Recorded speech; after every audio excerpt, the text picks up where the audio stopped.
Welcome to Five Phases Health. Your hosts are Peyton Young and Christina Barea. Over the next hour, you'll hear from experts in the field on how you can achieve sustainable good health. Welcome to Five Phases Health Radio, your guided journey towards personal transformation and sustainable good health.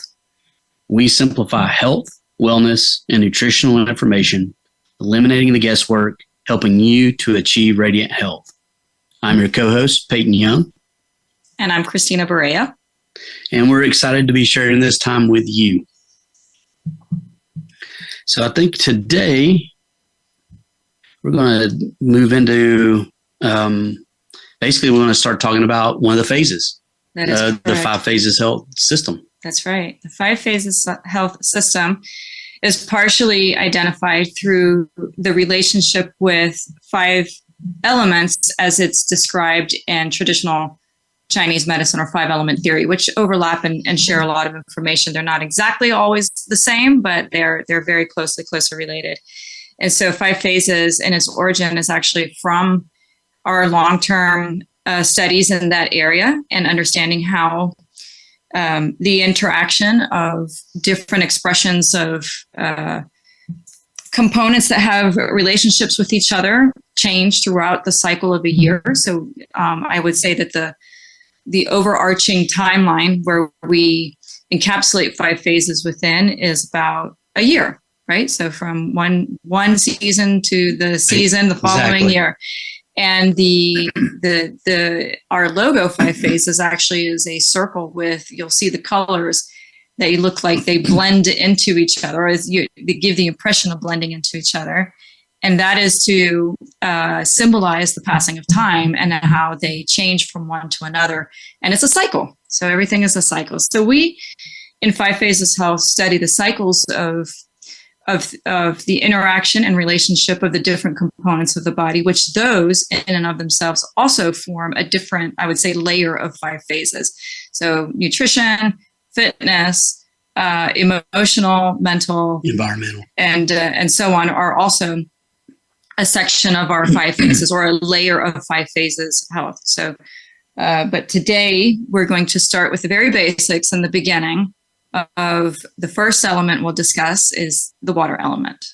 And it corresponds to the time of winter, which is what we're right here in the middle of. Correct. Right, having that experience. I guess we could talk a little bit about the quality of the element by itself. It's for this particular time of year, for the water in the winter season, we're really looking at what it is like to kind of draw in a little bit, become a little bit more quiet on the inside. Mm-hmm. Hopefully we can do that in our external environment as well, so that we give our chance or our body mainly the ability to rejuvenate and revitalize, increase our internal energy or essence, that thing that keeps us healthy and the ability to do the activities that we do. Yeah, definitely. So we think of, nothing can be in a constant state of our bodies, our human bodies, let's keep it related to us, right? Let's keep it related to the physiology. None of us can be in constant activity. We need to have periods of rest. We naturally go through cycling that is, sometimes we're out and active and doing things and reaching away from our center and engaging with external things. And there are times when we obviously need to retreat and come back into our center, maybe go internal a little bit, be a little more introspective. Mindful. And we call that the energy of conservation, right? So we say, okay, well, I've expended a bunch of energy, so let me take a moment and come back and conserve my energy. And that is what the winter element is about the energy of conservation, about retracting. It's like what the plants do during this time, and animals too, to some extent. Yep. They go into their homes, or if it's a plant, or they tend to draw inward to conserve their energy during these cold months.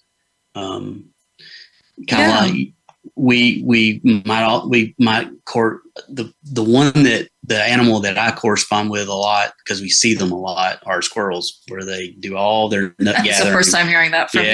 It is. They gather all the nuts together, and they put them in their little home storage area, or they bury them in different places, which we've seen here where we live. Sure. In preparation for there not being anything to eat during those winter months. So it gets them, allows them to survive, and then move into the springtime. So sure. And a way to view the winter season, obviously, when the theories of 5 elements were created, it was due to observing the own cycles of nature. And to your point, the cycles of how nature, including animals, behaves throughout the different cycles and stages of the year. And a natural observation is, of course, to see hibernation, both in plants and in the animal kingdom, right? So all of them are in the cold months. It's everybody's slowing down, staying inside more in order to conserve body heat and to conserve energy when naturally nature's abundance of energy sources, foods, plants, and so on, was a little less abundant than usual, than you would find in the spring and summer season. So if we don't have energy sources to consume to sustain life, then we have to slow our activities down and conserve energy. So winter is all about that slowing down, bringing your energy back into center, paying attention to being mindful about where we spend our time and what sort of activities we engage with. One of my good friend Lourdes, many years ago, told a beautiful metaphor that was shared about the cycle being, in the wintertime, the seed is in the ground, covered by the soil. And in the purest of the metaphor of this is also underneath a little bit of an ice cap, right? So it has snowed, yes, and the ground is covered in the cold. It's insulated. It's insulated, yep. Exactly. And the seed is in the ground, quietly waiting for the heat of spring to give it the signal to begin to grow. So while the seed is in the ground, it's surrounded by that cold soil. So if we use what is the example of that which is on the outside of us is also a reflection of what is the inside of us, and vice versa, what is inside of us is a reflection of the outside of us, then like the seed, we should be cocooning ourselves internally and protecting what is inside, the precious source of our life energy and our own entirety of our being internally during the winter months, conserving energy and being selective with how we spend our time, but also being selective with, in our case as humans, because we don't really hibernate, then what we bring into our body, right? So if we've contracted and we're smaller, then we want to be mindful about what we bring in. So there's a certain, I would say, recommendation about foods that would bring us, that would sustain us during the winter months. But before we jump into that one, there's a couple of relationships, just as some high level relationships of the winter season and the water element that help define the activities and the guidelines that we have in our 5 phases. I'd also like to mention that as an overall movement from the winter to the spring is that you're keeping everything built up, you're consuming to build that essence of your energy inside your body. This is building that fortitude to get ready to spring into action, to do activities and things that are in the spring and the summertime. Correct. Correct. So we're going to talk a little bit more, but like I said, let's go, some high level things that also relate to the water element in 5 phases is the season relates to the kidneys, right? So the kidneys relate to the bones and the marrow. So in this time of year, we want to consume foods and do activities that conserve the energy of the kidneys.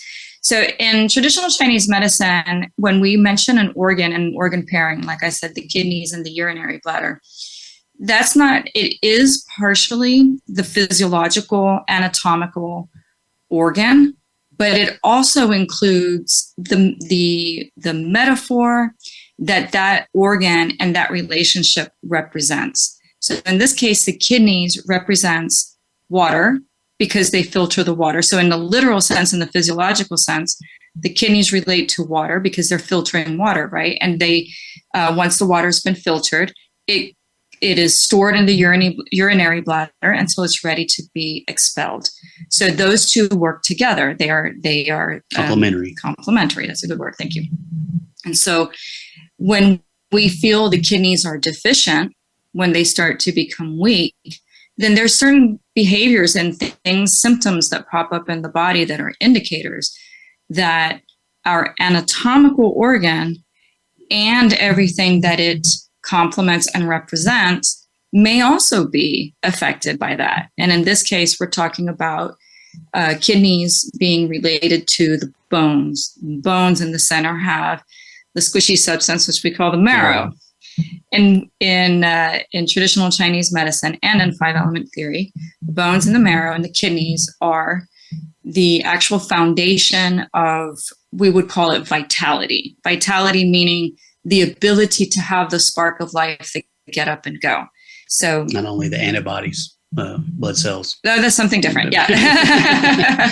No, we mean when the kidneys, I was going to say the capital K versus the lowercase k, right? So lowercase k, if you see it written somewhere, is the organ itself, right? It's the anatomical component.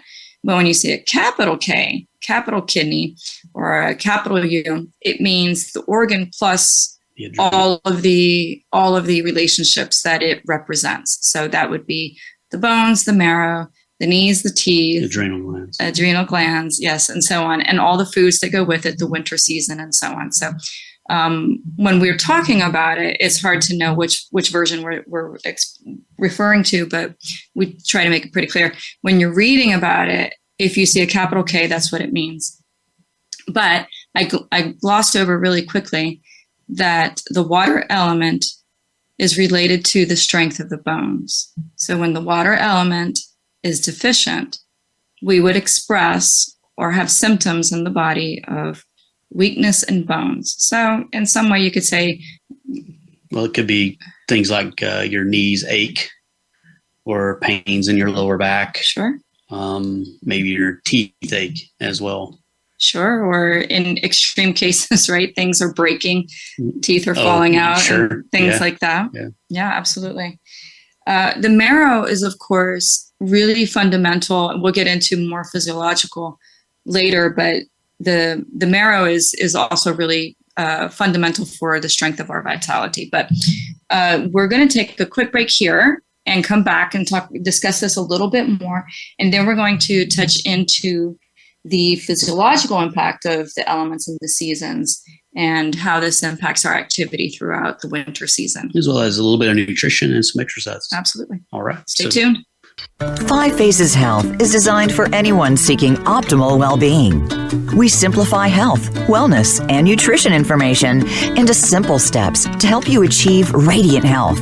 Our teachings merge ancient wisdom with modern science to reach the root of the problem and prevent common diseases. Each week, we explore topics around food, exercises, breathing, and mental inspiration. We believe that small changes on a daily basis lead to long-term, sustainable good health. Join us as we journey through medicine systems from around the world, including traditional Chinese medicine, allopathic medicine, herbal medicine, and various mind-body systems. 5 Phases Health with Peyton Young and Christina Barea. So I think we need a little bit more time on that last segment to kind of extrapolate and open up a little bit more about the water element in the winter time. What do you think? Yeah, absolutely. So let's try to paint a picture and a relationship here so that everything fits together and starts to make sense. So we talked about the seed and the energy of contraction. So we're conserving energy because our resources external to us to give us fuel are limited in the example that we're giving, right? If we live in the tropics, maybe it doesn't make the same sense, but where the system comes from, the observation was that. So our resources are limited, so we're conserving our energy. When our energy starts to wane, then the symptoms that we typically feel are weakness, lethargy. It's harder for us to get up and go. It's harder for us to complete an activity. It's harder for us to be motivated to do something. These are natural symptoms, happens to everybody, doesn't matter where we are in the world or what season it is. When our energy begins to deplete, we naturally feel tired and weak, right? So the vitality of the body is controlled by the water element in the sense that if we nourish this element, it serves as the foundation for all the other elements, right? The next elements would be wood, fire, earth, and metal. We're starting with the water element, not only because we're in the season, but because we consider it the foundation of our energy in the body. So it is of extreme importance that we nourish the water element, which also means by relationship, we've already mentioned, the kidneys and the urinary bladder, because they rule over the marrow and the bones. There's science behind this and physiological explanation, but we won't get into that too much right now. The important thing is to say, during the winter season, it's important to nourish our body with a certain type of food that is complementary to the kidney organ itself. And these would be foods that have high protein content, foods that are very nourishing to creating the building blocks of the blood and of the marrow, which ultimately transform and become other building blocks in the body. So, as you would suspect or expect, when it's cold outside, we're going to consume foods that are warming. So the kidneys really enjoy foods that are warm. In some of the explanations that you'll read about it, it's described as a warm, salty cup of water or a warm, salty bath. And that's because the salt flavor also relates to the water element. And we would enjoy soups at this time of year. So soups that have ingredients that come from the earth, so potatoes. So it sounds like what you're saying is that it's things that you can consume that build your internal heat, that warmness as it moves down through the center of the body. Sure. And they also contain those foods that are prescribed, or not prescribed as in as a prescription of medicine, although food is medicine. You would say prescribed as they're ideal for this time of the year, are foods that have a high protein, amino acid, the basic building blocks of things that create heat in the body. So for an old guy like me, we're talking about hearty foods, basically. Very hearty foods. Very hearty. Okay. And unless you already have a constitutional expression of heat, then you would want to also add to your soups spices that generate heat. So you could add some peppers, cayenne. Turmeric. You could add turmeric. You could add gingers. Anything that makes the body hot, right? So those things are going to build your internal stove, so to speak, to create that heat. But they also break down, like I said, and become the basic building blocks of more fundamental physiological processes in the body. So here we are, winter season, water element, kidneys, the organ itself, plus their emotional and their environmental relationship, metaphorical standing, the nutrition that goes with it, which we just briefly talked about. But then also there's some basic exercises and movements that you can do that would strengthen the kidneys. I wouldn't say the organs themselves, they're not a muscle, but they would strengthen the areas that the kidneys, when they're weak, are most expressive, such as the lower back, as we mentioned, the knees. And actually, sometimes when the kidneys are weak, you will also notice that your hearing is waning. Yeah. So ringing in the ears is pretty common too. Right. Because that energetic pathway goes all the way from the lower belly, the hip area, the lower belly, all the way up into the head. So anything that we can do to strengthen below will express all the way up to the top as well. So when the kidneys are strong, our intuition is strong. We're feeling confident. We're feeling like we have an ability to be out in the world. And when our kidneys or when the water element is weak, we begin to feel like we need to contract and go inside. So as we go through life, as you can imagine, from the beginning stages of childhood, our typical constitution in this area is very strong and robust. And so, like young adults and children, we have all this energy to be outside and active. But as we get older, that energetic basis or constitution begins to wane through the course of life and our activities, and it gets a little more difficult to complete activities. So we need to support. We always need to be reinforcing our water element, always rebuilding with those basic those nutritional components, and keeping the bones and the body active so that it can be strong. Pardon. In 5 phases, we will relate certain exercises and we'll have nutritional guidance so that folks who are experiencing any type of symptom in this area would know what to do to replenish. So, so there you go. There's the season, right? So then what happens once we exit? Do we have like a hard break, a hard transition into the next element? Actually, no. And does it mean that when this element is the primary element, that the other elements don't exist? Absolutely not. All the elements exist at the same time. They just express in different times. That's the cyclical nature of the 5 element theory. And how we're approaching 5 phases health is that each person is going to be different. So Peyton is, in many ways, he expresses one particular element overall, like I would say, over many years. But day to day, he might express in a different element that day. One day he might be fire, one day he might be earth, one day, and that's the same for every single one of us. We're not always just one static definition. Yeah, I would say that it depends on what your environmental factors are, like your work, or maybe something to do with your family or something along those lines can cause you to express the different elements. I think overall what we're trying to say is that the season, and as the Earth moves around the sun and the galaxy turns, that what's going to happen is we're going to naturally have these feelings, ups and downs and cycles. Of ups and downs in these cycles. And one of the main feeling for the water element or the winter cycle is that as we move out of that fall time frame of the season, there will be that natural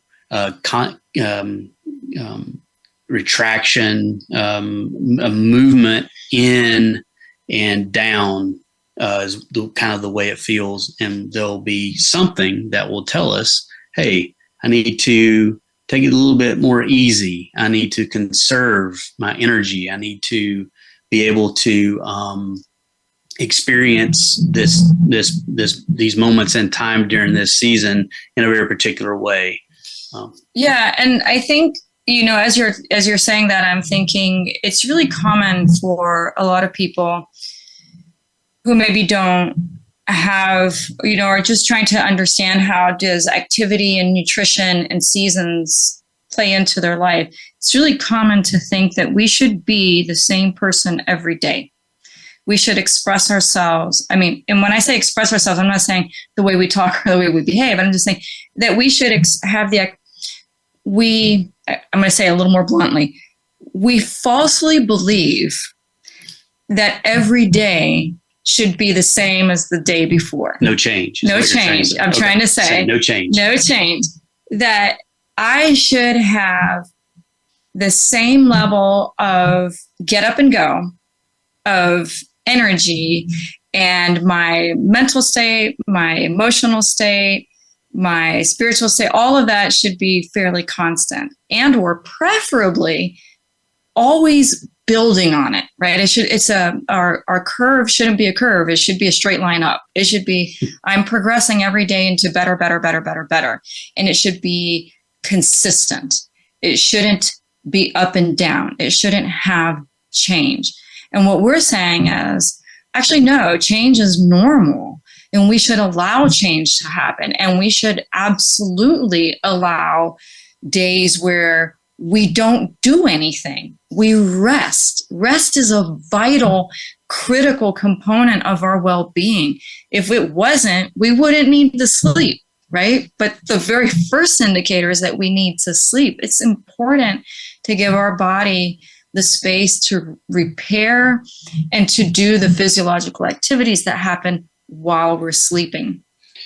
Which is sometimes different than what society or whatever we're engaged with tells us that we're supposed to be doing, or our current circumstance or situation or lifestyle that we're living doesn't allow us to do that. So if you're older or don't have any kids at home or something like that, you could start to look at this time of year as a time of year where you take that vacation, where you go someplace and you allow yourself to recharge and rejuvenate and to be with yourself and your partner, or even family. A lot of times during this season, it's supposed to be a joyous time because of the harvest. So all of our traditions across the world, they look at this time of the year, especially at the center of the solstice, as something where you all gather together, and as a community, you celebrate the fact that you're alive, that you have food if you do, and the good things that are in life, which is also a part of that re-energizing yourself and being rejuvenated, is knowing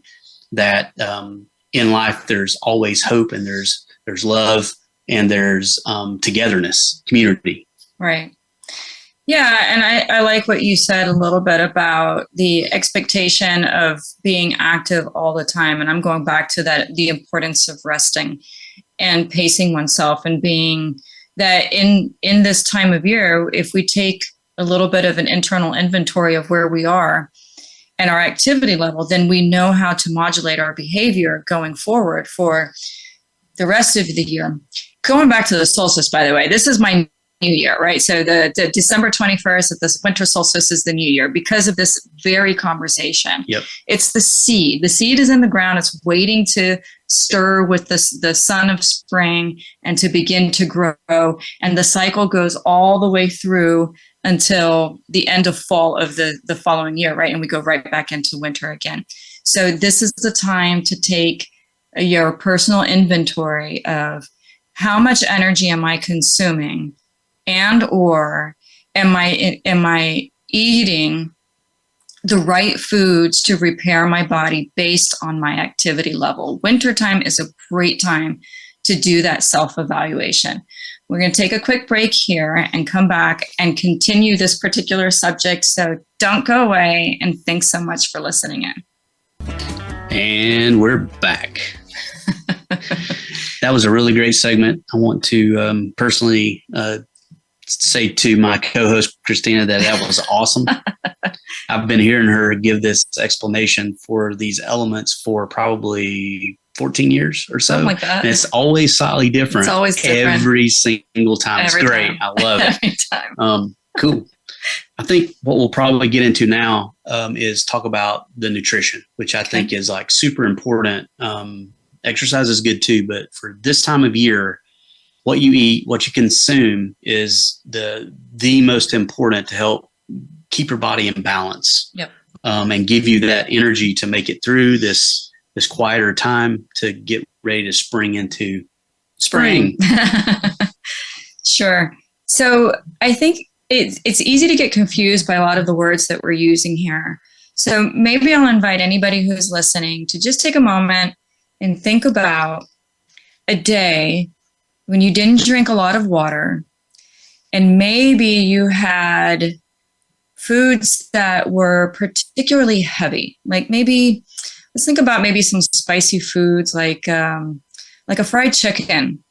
Yes, a fried chicken is a good one because it has some fat in it because of the fried part of it, and then it's got some chicken in there, which is the protein. Really, I know it sounds great, right? We're hungry, but the point is, what if we didn't drink any water, and what if with that instead we had like tortilla chips, and queso.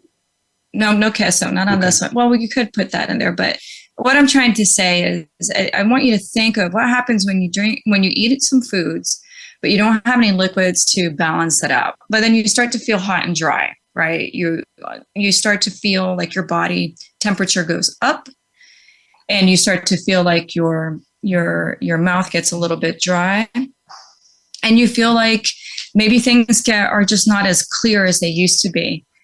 So it's important to balance those out with some sort of food or substance that provides moisture. And so that is also related to the water season, kidney water element. I'm getting it.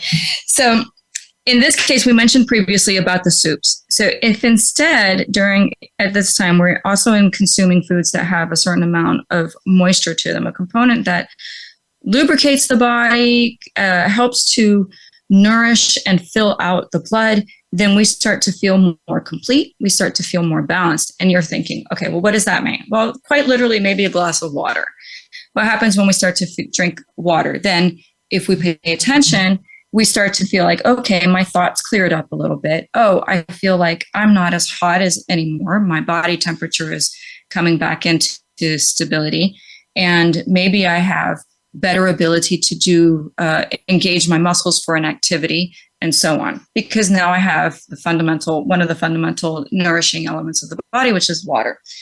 So talking about nutrition, the soups inside of them contain the dark leafy greens. So chards, kales, spinach, seaweed, anything that has a large amount of green in it can break down and provide a cooling aspect to the body's blood and pH and to the balance of moisture within the kidneys themselves. So we can say that soup is a great way to do it, but we can just do boiled, steamed greens as well. That's perfectly fine. Just a variety of different ways of doing that. So the invitation that we usually have for folks is that when you make a soup, make it complex. Add many things to the soup that fall into this category. So the dark red beans, the darker the color of the bean, the higher the protein content in the skin. So I'm going to say that again. The darker the color of the beans, so red beans, black beans, the darker the bean, the higher the protein content in it. And we've already talked about protein being one of the basic components for kidney health. So we want to increase the amount of legumes that we have, so beans themselves. Lentils are also a great source of protein that nourish the kidneys. There's a couple other things that you can do in terms of supplements, such as royal jelly. Honey and royal jelly have lots of basic building blocks as well for our overall health. We have a visitor. I don't know if you can hear him. But then there are also some of the root vegetables, squash, potatoes. Although potatoes, if we do potatoes, probably better to go to the darker. There's purple potatoes, there's red potatoes. You can do those as well. Pumpkins, those are the foods that we typically see in the wintertime. Most recently, I've started an exploration of what are typical foods that exist in North America that have been missing from our grocery shelves and our typical, basically accepted diet. We know scientifically that it's proven that the quickest way to change your overall body health and constitution is through the foods that you eat.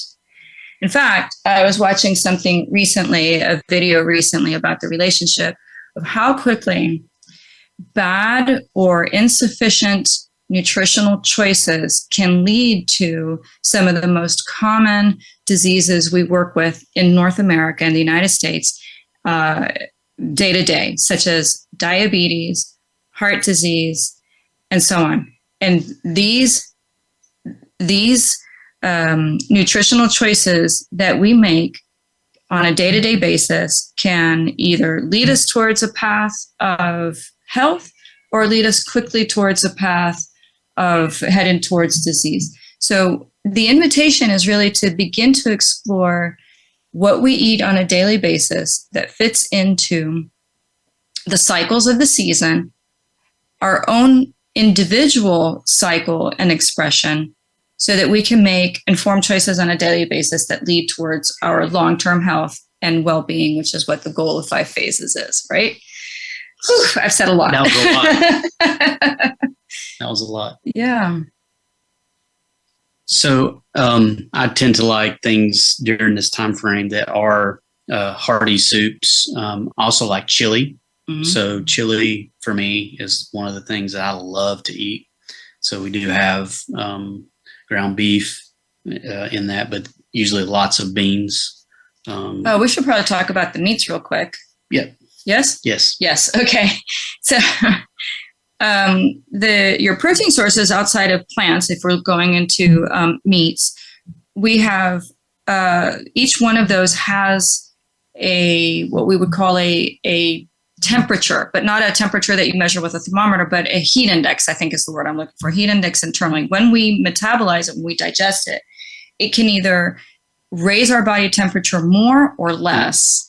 So just think about it. Chicken is maybe the fried chicken, that's fine. Chicken is let's just start with the white meat of the chicken, the breast. That is a cooler heat index than, let's say, the darker meat of the chicken, which has a higher heat index. But overall, a chicken has a lower heat index than, let's say, of beef. So beef also has a lower heat index as compared to lamb. So or fish. Fish is probably cooler than chicken, or maybe equivalent depending on which one we're having and so on. But fishes and chickens are cooler on the lower side of the heat index of the metabolized heat index of what it does internally to us and how it affects us. As it's being broken down. Correct. Yep. Than beef or let's say lamb, which is darker.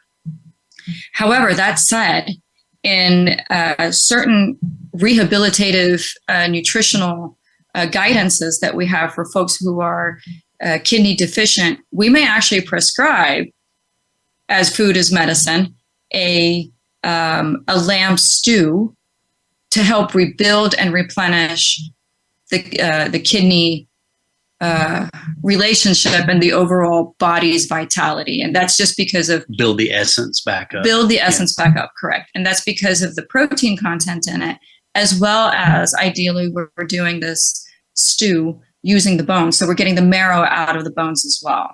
All of that goes in to rebuild our own marrow and our own basic building blocks so that we can restore our vitality and have that get up and go and that energetic impulse bright eyes and for a longer period of time.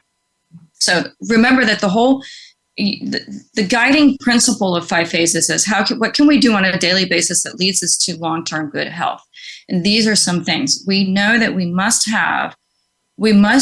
view food as not just something that we do, but as it's who we are.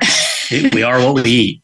Well, that too. But I want to say it's a bit of I'm encouraging people to look at the food as, when it breaks down through digestion, becoming the basic building blocks of reparation and sustenance that you need on a daily basis. And I think at some point we have created a disconnect between why we eat and what we eat versus the need to eat, right? We need to eat to stay alive. Or it's a timing thing. So we've been programmed to eat at specific points in time. Sure. And we repeat behaviors that we see from the people who surround us or that have been instilled in us through our environment that we were raised in. So that's why you have geographical differences. Some folks like this, some people they have different dietary tendencies or trends or preferences based on where they are. But if we can pull away from that, we keep our traditions. We want to keep our traditions and we want to keep our roots. I'm not saying that we need to move away from that, but I'm saying we also need to remember that the reason that we eat is to rebuild the basic components of our body. And without those, if we are deficient in one area versus another area, then over time,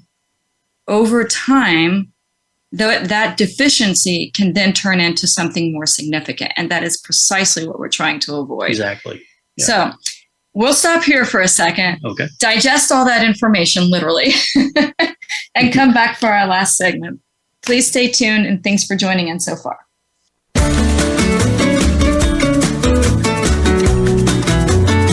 Welcome back to 5 Phases Health. Now, back to the show with Peyton and Christina. And we're back. Thanks for tuning in. 5 Phases includes not just a lot of talk, but nutrition and exercise. There's movement involved. There's movement here too. All right. Yeah. So up to now, we've talked a lot about the relationship of things, and our previous segment was about nutrition, right? What are the foods and how important is it to have nutrition to stay alive? And an invitation to reflect on our relationship with food and how we view it as something, in some cases, as just a method of satisfaction versus a means of actually maintaining good health and staying alive. And I've always said, if you don't have your health, you have nothing. If you don't have your health, it's very difficult to have all the other things that you want in life. And we've talked about this before, about thinking of the goals and dreams, aspirations that we have in our life, the things that are important to us. And then think about what would happen if we weren't healthy when we wanted to do those things. And if we wanted to spend time with our loved ones, or if we wanted to go on that vacation and so on. So it's important that the choices that we make on a daily basis lead to support us for the goals and the outcomes that we want to have during the short time that we're given on this planet. So in this regard, talking about exercise in the winter season and as it relates to the kidneys, organ, and the relationship to everything else. So on the most basic level, exercise, what does it do? It promotes circulation. We have to have circulation to move fluids through all of the different systems for the body to do its natural process of removing toxins and allowing the nutrients that we took in through our foods to nourish us and benefit us and give us some more vitality. So in 5 phases, when we get to this, when we put people in the group of the water element, the exercises that we would look at would be related to the lower half of the body. We might be doing things that strengthen the knees and exercises that strengthen the lower back. Are there any favorite exercises that you have to strengthen the knees? Well, I love doing lunges, either with weight or no weighted or with a weight vest. That's right. So plus it not only does it work the lower body, each leg, the quads and the glutes, hamstrings, but you also get balance. Benefit from it by moving down the floor instead of doing them stationary. So I love to do walking lunges back and forth over and over and over again. One thing to kind of keep in mind also is kind of keeping with the theme of this is conserving your energy and things. The exercises that you would want to do are not super strenuous. They're not. Oh, of course. Yeah. Right. So we wouldn't start small. You would start small, or what we would call regulating type of exercises. So if you're just beginning, you might not want to overexert yourself or really push. No powerlifting, that kind of idea. What we want to do is we want to maintain and keep our normal activity where we're at currently with our activity level. We just want to maintain that during this time frame.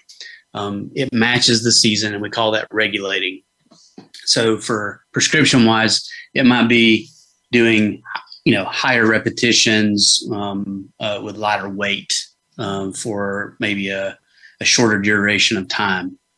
So that would be one way to look at the exercises. Outside of the lunge, I like doing squats, and I'll even do complete air squats. And I tend to do. What's an air squat? So you're just standing there, and you get your feet shoulder width apart. Okay, so everybody knows what a squat is. Yep, and you just you squat down and then put yourself back up. Okay. You can do it with weights. You can do it with kettlebell. You can have a weight vest. What if somebody has knee issues? So if you do have some knee issues, you could still kind of do a squat, but you could use a chair or something so that you don't go all the way down to the floor. Sure. You just in the days of yore, when I was working out, we would call those box squats, where you would go down and touch your rear. But if you have knee problems or something, hip problems, that kind of thing, you can go down just a little bit, and the air squat helps a ton. There's no weight, it's your own body weight. You can have a chair or do it against the wall, edge of the corner of a wall or a door, so that you maintain your balance. What if I can only do one? Totally fine. Just move. It's the most important is to move. Today 1, tomorrow 2. Yeah, there you go. Okay. You could also do some single leg lunges as well. You could do them to the back or to the front, holding on to something. If you have knee or ankle or hip problems, that kind of thing. Unfortunately, to work the lower body, which is working an energetic connection from the foot to the kidneys, to the hips, basically to the lower back, you got to move that area in some form or fashion. So again, we'll go right back to the thing that we've talked about the most on every episode: go walk. Yeah. Just go out and move. Sure. And enjoy nature. Wrap up, keep your internal core temperature up if you live in a colder environment, climate, and go outside and walk around. Or if it's really bad outside, use a treadmill. You can also have a bike if you wanted to, something along those lines. Sure. Very helpful. I appreciate you saying that about, being active and the connection between the ankles, the knees, and the hips. That's certainly one of those kinetic chains that we want to keep healthy and are important. The knees are critical for our stability. So any type of exercise that we can do, even if, like you said, or like it's just something simple, very low repetitions, anything that we can do to keep them healthy. Shuffle left to right. Step out to the left, and then pull your right foot over to the left foot and do opposite. Yep. One of the important things to remember here is all these things are movement based. So when you're moving and even if you're twisting or turning, walking, lunging, that kind of thing, you're actually moving that lower back, which is around the kidneys and the adrenal glands. So you're getting this internal organ massage that's actually happening through this movement. Other organs are also being massaged based on the fact that you move. But the idea here is, especially by doing a air squat or to just lower yourself down and then push yourself back up, is that you stretch and you open the back and then you close the back. You stretch and you open the back and then you close the back. That's great. And so what we're doing is we're massaging the kidneys and we're opening up the spine in the lower back. Yeah, I love that. Why is that important to open and close the lower back? Well, there's several reasons for it, but the most basic one is that the fact that you stretch all the muscles and the ligaments and the tendons that are around that low back. And I don't know, I'm getting older. I'm in the 50 club. And so my back does give me problems every now and then. So being able to keep that back supple, keep those kinetic chains that go from the bottom of the feet through the hips and up to the shoulders, keeping all those things open and able to expand and contract means that you're moving fluid inside of the spine. The muscles are expanding, they contract, which means that they have range of motion, which means that you're not holding yourself tight. Right. And the body's a little bit of use it or lose it. That's it. So we have to stay moving so that we keep our body vital and thriving. That's it. Okay. Next week is the wood element. So we look forward to having you back on 5 Phases. Thanks for tuning in today. Yep. Thank you. This was a ton of information. We probably could have talked for 2 hours on this particular one. But we thank you for coming. Feel free to contact us with questions. Yep. And reach out. We'll answer any question that you have. Thank you.